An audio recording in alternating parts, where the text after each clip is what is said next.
Hey everyone, my name is Ariel. Welcome to Old Town Sport and Health. I'm here with my colleague and fellow trainer, Colleen. And we're here to help you with a little bit of tips to stay hydrated and healthy and away from injury during this year's snow. So we're going to start off with a few stretches and activation. You're going to drop down to one knee. You're going to make sure your hips aren't arched back, preventing that low back from any pain. You want to tilt those hips underneath you. Stretching the left arm up and over, keeping that left glute really tight. Make sure those toes are uncurled as you reach up and over. Then you're going to kick back. That right leg comes all the way up. Stretching out your hamstring, keeping the core tight as you lead with your chest. You then want to switch on over to the opposite side, making sure we stay balanced. You want to also make sure to take breaks while you're shoveling and also stay hydrated. Even though it's cold, we kind of lose sight of the fact that we need water as well. Over 11,000 people in the U.S. actually end up going to the hospital because of shoveling-related injuries. A second stretch that we're going to do, you're lying down, and you're going to cross over one leg over your opposite knee, pushing that knee away from you as you pull in with your left quad.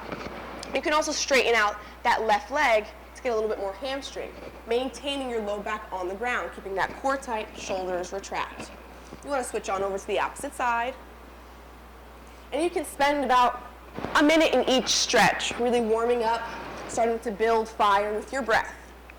And for our third and final stretch, we're going to bring both knees over to the right side, making a nice 90-degree angle, keeping our hips away from our core as we stretch out our low back and our T-spine. Every time we exhale, we want to squeeze our core. And then switching on over to the opposite side. Beautiful job. All right, now we're going to hop on up and show you some tips on how to activate and which muscles to properly use while we are shoveling. If you're leading with your left hand and left leg, as Colleen shows, we want to make sure we keep our low core tight, don't arch that back once again, and keep those glutes really tight, squeezing them together.